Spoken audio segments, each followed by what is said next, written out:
Awesome. Hello, friends. We're back with another episode. Again, thanks to Grant O'Gorman with the hookups. We're three for three with some international contacts here. And we got a big one. I'm a big fan of their podcast, Coach Your Brains Out. Anyone who's a big fan of USA will hear of this guy. He's won some AVPs. He won another international medal here in Edmonton. He's a published author, and I'm sure we're going to cover a bunch more. So, welcome to the show, Billy Allen. Thanks, and if it doesn't go well, it's Grant's fault. Yeah, Grant's just the scapegoat. He gets a lot of credit, but we can also throw him under the bus whenever we need to. So. Perfect. How did you enjoy playing in Edmonton? Is this your first time to Canada? I played once in college at Northridge. We came out to Canada somewhere to play, but this is, for beach, this is my first time, and it was great. It was rough weather the first 2 days or so, but it was perfect today. Nice. And was everybody nice to you? Overly nice. I was looking for somebody, and I kept going around asking. People had no connection to it at all. Were like just apologizing and trying to help me find her. And I was like, wow, this would never happen back home. Nice. So, what do you think of this event? Would anything go into your scheduling to say pick a 3-star in Edmonton versus maybe going to Espino? Like, what goes into your planning with your partner Stafford, and kind of when tournaments overlap? What do you guys think about?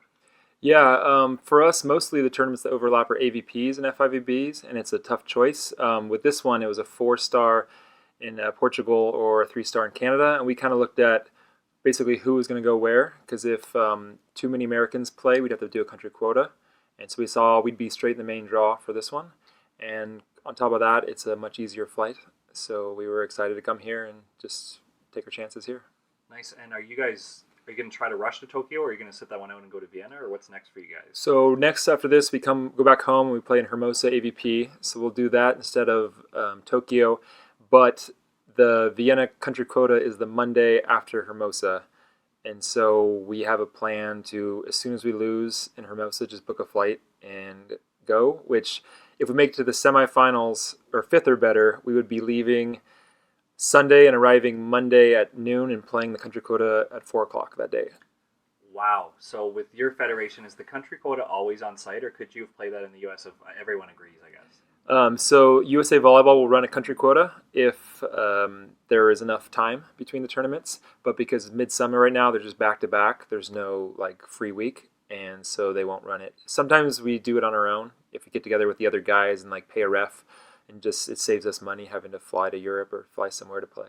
And your federation, I guess, supports that because you're doing all the work for them, I guess? Yeah, they said it might actually make them look bad because we're scheduling behind their backs, but it's just kind of like a gentleman's agreement with the other team, and then so far it's worked out. Good. Let's get into that. The depth of USA Volleyball is very impressive right now. So for a guy like you who's played FIVs, you've played Norsicas, would you rate an AVP right up there with the depth of pool, the level, the way this tournament's scheduled? Is it probably one of the best domestic tours in the world right now? Best domestic tours, yeah, I would say Brazil. I've never seen it, but I heard Brazil's obviously really good too. So if we're not with them, we're right behind.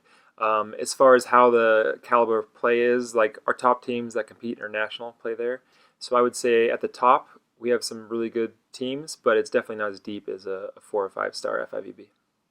Nice. And do you credit the AVP for a lot of development with USA Volleyball right now, where maybe an indoor athlete transferring from university to beach, that's a good starting ground where they don't have to maybe go risk playing in a country quota in, say, Spain and losing and having to go home, or maybe trying a qualifier? Is that the way to go that you guys have been so strong for so many years, is the AVP essentially? Yeah, especially back in the day when the AVP was stronger. It's it had a couple years where it went under, and now it's exciting that it's built back up to what it is. But for sure, and for me as a player, I played for a decade on the AVP before I even tried the World Tour. So it's a way to still be a professional volleyball player and play and compete and get better without having to go that World Tour route if you're not breaking into the top group. Now, was it the AVP that convinced you that you wanted to try this World Tour thing, or what kind of clicked for you eventually that you decided, you know what, I'm gonna go on tour? Yeah, I think I was pretty happy just playing AVP and doing better and better, and I kind of looked at it where if I wasn't winning AVPs, then I didn't really have business trying to qualify for the Olympics. But then as I got better and I got better partners who were more gung-ho to go, that kind of pushed it. I think Stafford is really wants to play on the World Tour and wants to go to the Olympics.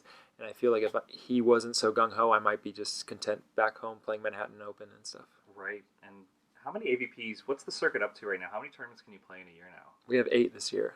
Yeah, and the prize money has gone up every year. So it's, some of our events or more money than a 4-star even. Wow, so that explains why some Americans will miss a 4-star to stay home, right? Because the Gold Series, that's The right. Gold Series, yeah. And what would you credit to the AVP for? Like you said, it took a dip there, and I think it even was off for a full season or two there. What would you credit to kind of building up the infrastructure again, and what needs to happen for it to be like healthy and thriving?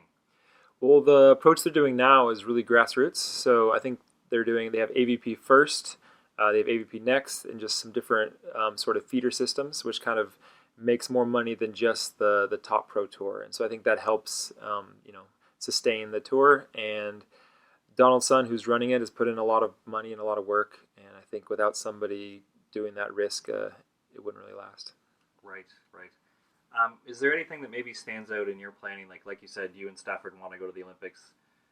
Are you training the same as, say, an AVP team, or is there more involved? Like, do you maybe work with a coach a little bit more? Obviously, you have more funding, so you can travel internationally. Like, what would be the biggest difference in the jump of what makes like a team who's going to be good on the AVP versus a team who's going to take a run? Yeah, I would say it's team to team based on how much time you put in. Because there's teams that practice 5 days a week on the AVP, but the resources are way different. Once I started competing international, now I have through USA Volleyball, a strength and conditioning coach.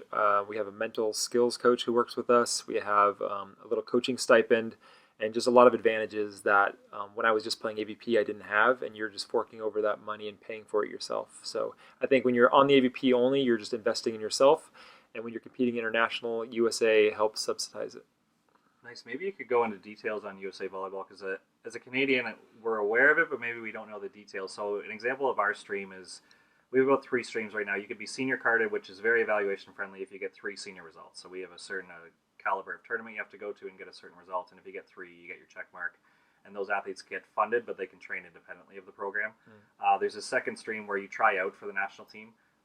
Once you're selected, then you have to be in our centralized training area, work with the National Team Federation, and then you can compete on. And then the third one would be the independent stream, where you can still represent Canada internationally, but you're not funded, you don't have a coach. The program doesn't really offer a lot of services for you. So what would USA's model be? So, like, you would have had to get a certain amount of results to be in the S&C program, or is it just as simple as you want to represent on the international stage and you get involved? Or Yeah, it changes every year, but how it's run now is it is based on a point system. So if you are ranked in the top, let's say, 4 teams in the U.S., then you'll get some funding, some coaching stipends, and then it kind of goes down from there. And there's maybe a middle group that gets training. They can access to the gym. They get Tyler Hildebrand as our coach that oversees the program. He had a training block this off season for the first time, where he had 4 of the top teams kind of training together. Basically everybody but Nick and Phil, who live in Florida. And then if you're below that, you're kind of on your own, but you're free to sign up for tournaments and work your way into it. You just won't have access to the top tournaments because of the country quota. So those guys can play Norsecas or 1-stars that the top teams wouldn't go to, in a way to kind of work their way into the system.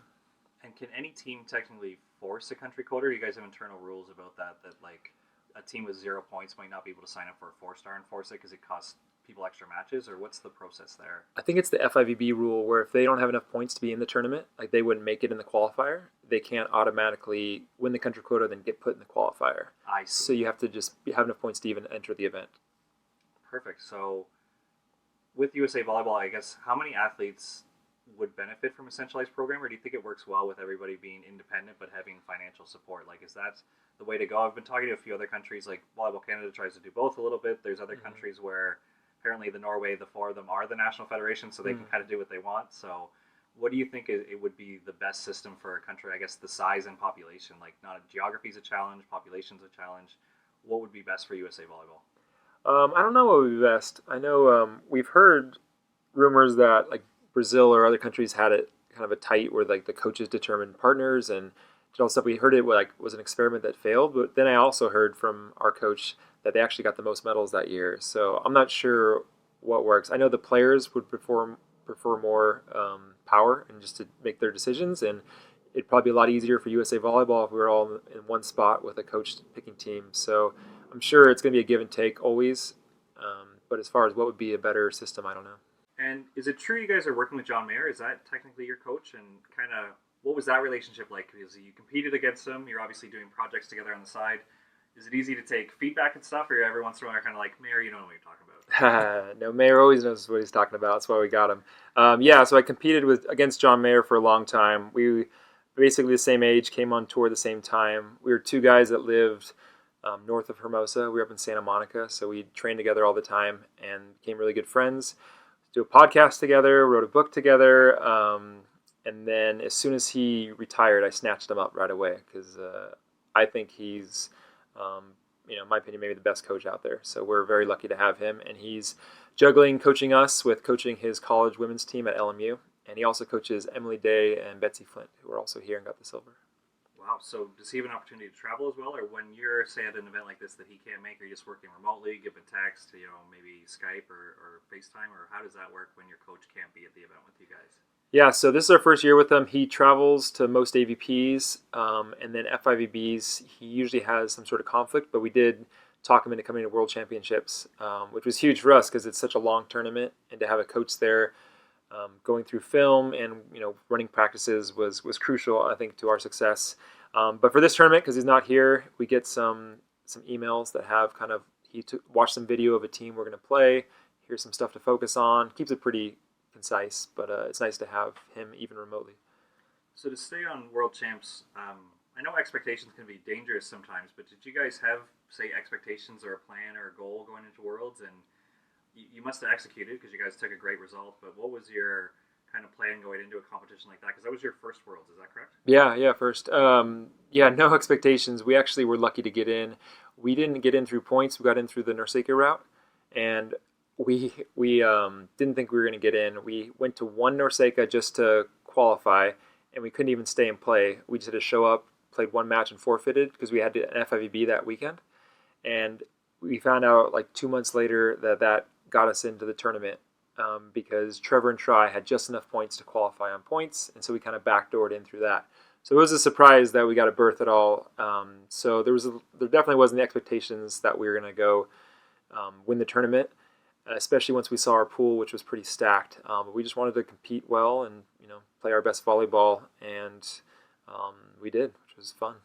Now, does World Championships, does it honestly feel like a different tournament because of, I guess, the size of the main draw, getting off days in between? Like, is there just more distractions combined with the level of the tournament? Is that what makes it so special and different? Yeah, the biggest difference was just the schedule. As far as like the fans in the stadium, there's some pretty big tournaments, and so just the atmosphere didn't feel that much bigger. But we had a pool play match every other day. So you play one match and you have a whole day off. There's a lot of time to sit around and think about that next match, which we were very lucky that USA Volleyball provided a bunch of resources. So we'd practice every day. We had a weight coach.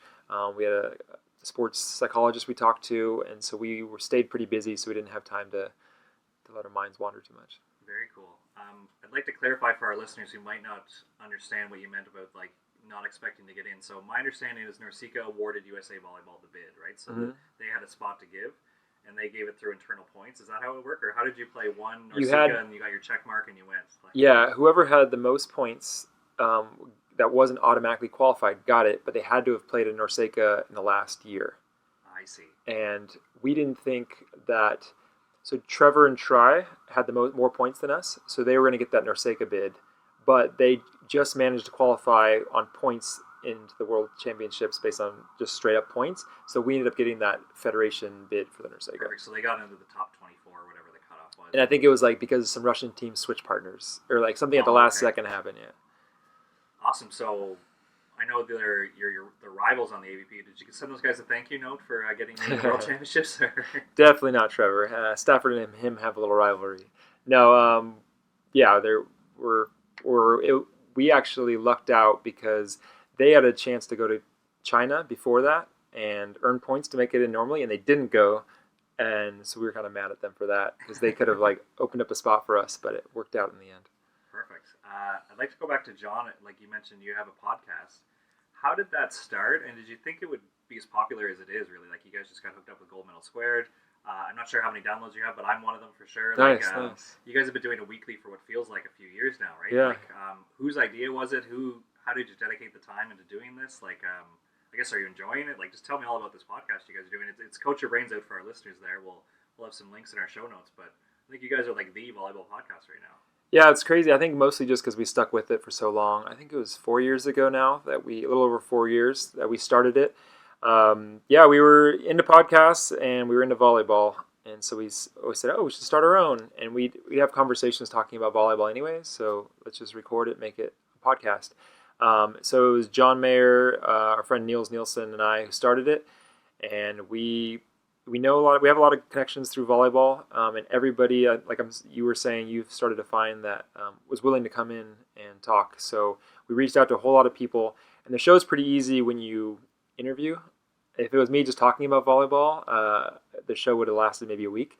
But when you just have to ask questions and just learn, and it's a lot easier and the content's better. And then I think for us, especially at the beginning, it was mostly a selfish endeavor because I wanted to learn from these coaches, and we were basically asking questions for ourselves to develop. And then as it grew, we started to branch out and look at it more like, hey, how could we find some guests that are interesting to our listeners? How can we keep building it? And yeah, I think just by consecutively putting it out week by week, it grew on its own. Because we definitely don't market very well. That's true. I think word of mouth is the best. Yeah, If people are telling their friends about it, you're doing a good job. We had talked before the show that every once in a while you'll book one that really helps you out, right? And I know in the earlier episodes you guys talked a lot about growth mindset and you brought some guests in. Is there anything that you've really stolen some really good ideas that you were able to apply right away that really helped your game? Yeah, I think like I was mentioning earlier, John is definitely at this point more passionate about coaching.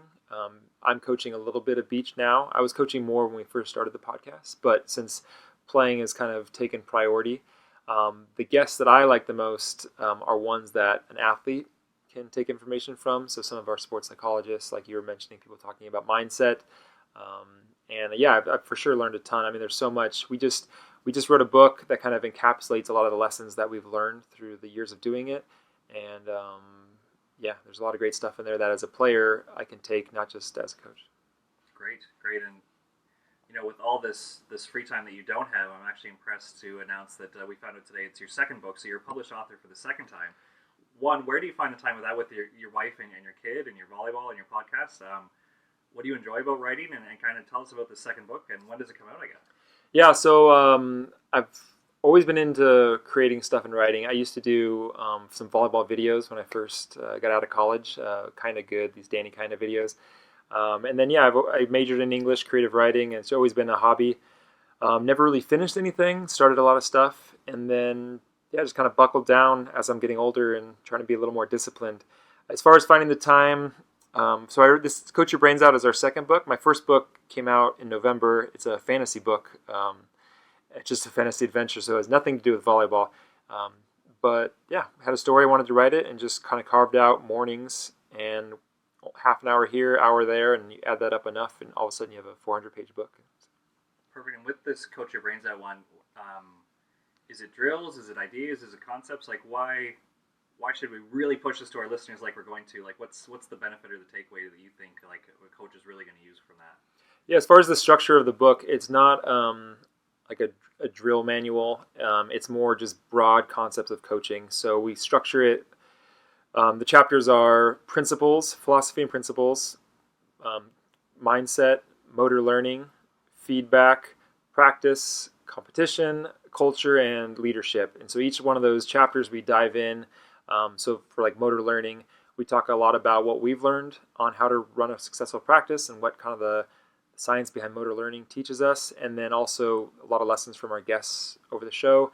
And so it's more broad strokes. It's not so much in philosophy. It's not so much, hey, run this butterfly drill at 20 minutes into your practice, but just kind of stuff just for to help a coach grow in general and learn.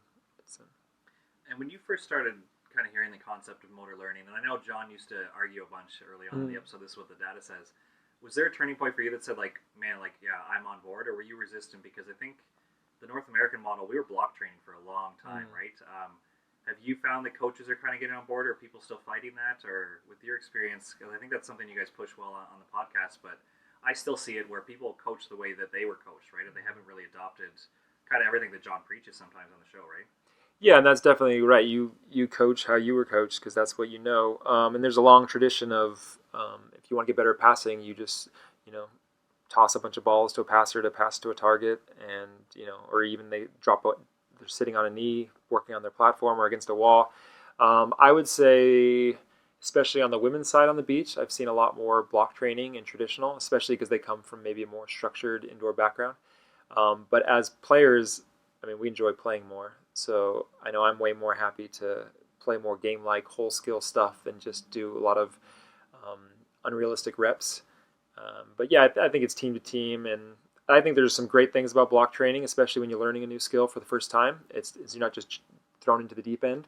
But I think the transfer from a live play that's realistic and resembles the game is, shown to be way more effective, and so that's what we try to do, especially the last few years. Now, this might be top secret, but could you share what a practice looks like for you guys right now in terms of how are you managing, say, load and jumps? Because I think gameplay is great, but when you guys have a long season and you talk about how tournaments are back to back to back, is there a way you guys can do random training but maybe not make it gameplay, or how do you manage your swings, your jumps, and I guess the training load and all that good stuff? Yeah, I definitely don't have any secrets. In the off season, we were going 5 days a week, 5.5, with one of those being kind of more of a serve and pass light load, like you're saying, and then 2 to 3 times in the gym.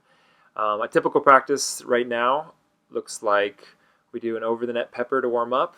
We do serve one way, where we always practice with another team. We'll serve them a bucket of balls. They pass that hit as a warm up. They do it to us, and then we get right into swash drills and games where there's some sort of focus. So if it's a blocking focus, maybe it's scored where Stafford gets points for blocks and the hitter has to challenge him or can't shoot.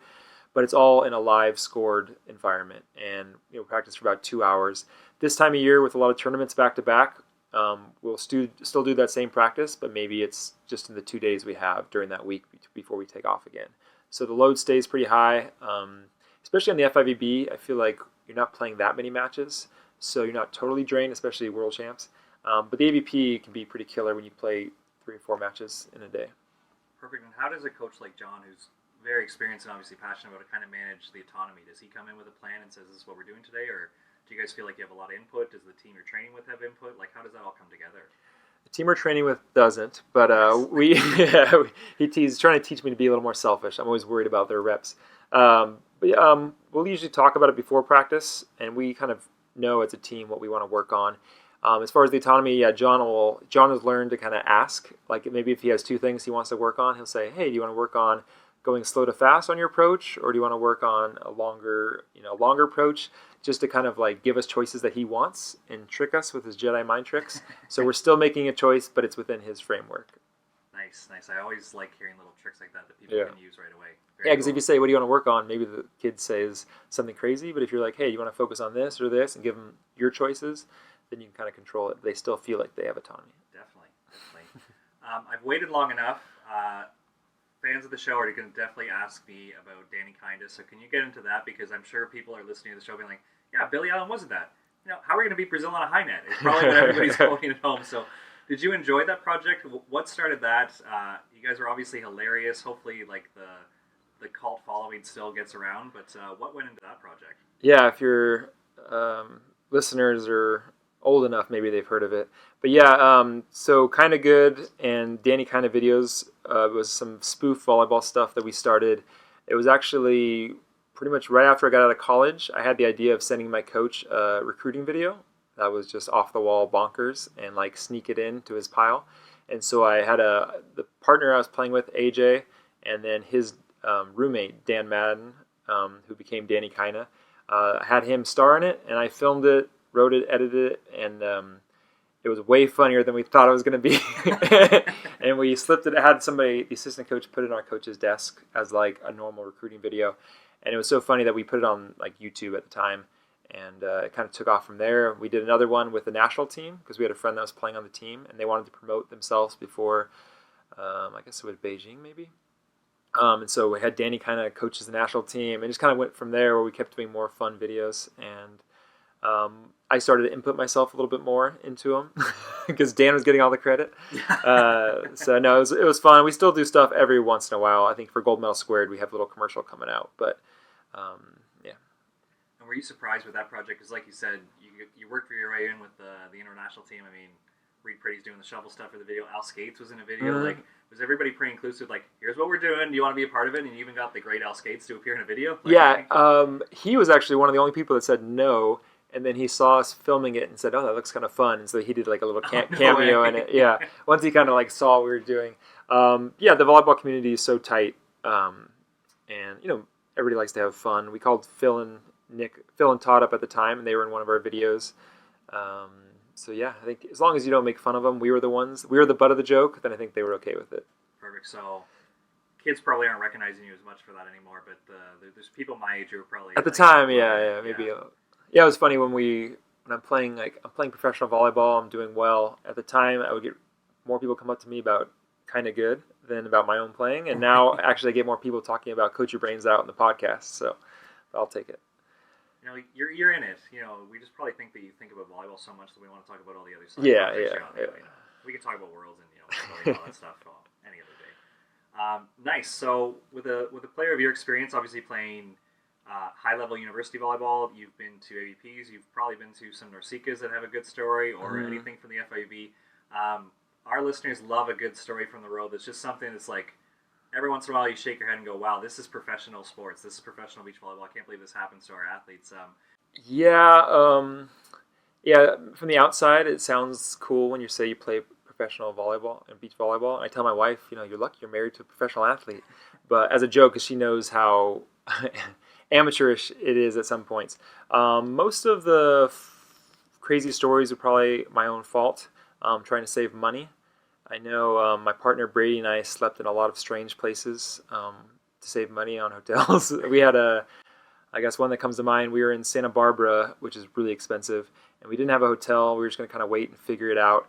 And then we decided we were going to sleep at the site that night. And so at the AVPs, they'll have some sponsor tents. So we're like, we'll just sleep under there. It'll be fine. And so we went back late at night, but they were all Velcroed shut, and there was a guard wandering the place. And we're like, oh, shoot. So we ended up sneaking around the site to the back of a tent, digging a tunnel in the sand to sneak in under the Velcro, because as we were trying to open it, it was like making too much noise. And we spent the night freezing at the site on the beach, and we played horrible the next day. So I don't recommend that. So that never happened again, right? Not at the beach. We had some other places where we stayed at. We found a place. This was after we were out of the tournament. We went to a party, and we just stayed long enough until we slept like under their drum set, and then we woke up in the morning like after 2 hours, and we're like, oh, thanks, and took off. And they're like, who are these guys? So just basically crashing in some strange places. Yeah, that reminds me of when John Hyden was on your show. It was hilarious how strategic with money he's been, where he admitted he's had hotel breakfasts at places he didn't stay at, right? He would stop in and do that, or he's had the same pair of shoes for so many years that beach volleyball players got to figure it out sometimes, I guess. I learned from that, and this whole year, very Hayden-esque, Stafford and I now bring a Tupperware everywhere we go, and so we'll load up at breakfast. If it's a free breakfast, then you have your lunch. Save some money.